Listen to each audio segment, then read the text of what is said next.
આજે સિંધી સમાજનો ચેટીચંદનું પર્વ સિંધી સમાજના લોકો આ દિવસની ઉજવણી ભવ્યાથી ભવ્ય રીતે કરી રહ્યા છે।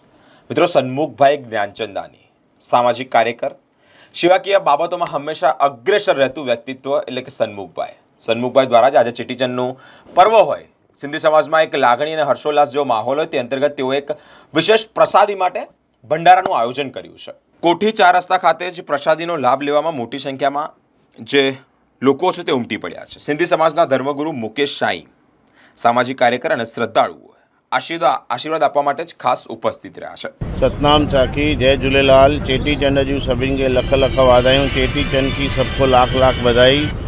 बस हम झूलेलाल भगवान से यही प्रार्थना करेंगे पूरे विश्व में शांति बनी रहे और सब अच्छे से जिए। सतनाम साखी, जय झूलेलाल। धन गुरु टेवराम।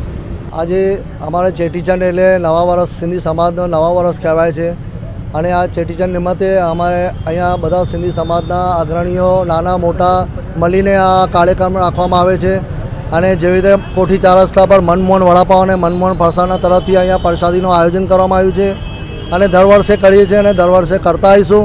અને અહીંયા અમારા જે સિંધી સમાજના સંત મુકેશ સાંઈએ આ જ્યોત જલાવીને પૂજા અર્ચના કરી છે અને આજની તારીખમાં દર સિંધીના ઘરે, દર સિંધી સમાજના ઘરે આજે પૂજા અર્ચના કરવામાં આવી છે અને ગલી ગલીની અંદર વડોદરાની કોઈ ગલી એવી બાકી નહીં હશે જે શરબત અને પ્રસાદીનું વિતરણ નહીં થતું હોય।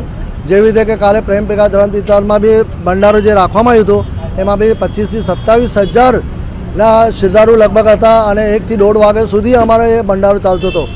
અને આજની તારીખમાં માંડવી છે, લહેરીપુરા છે, કોઈ એવી જગ્યા ખાલી નથી કે સિંધી સમાજના કોઈ બી શ્રદ્ધાળુ આમ પ્રસાદનું વિતરણ ના કરતો હોય।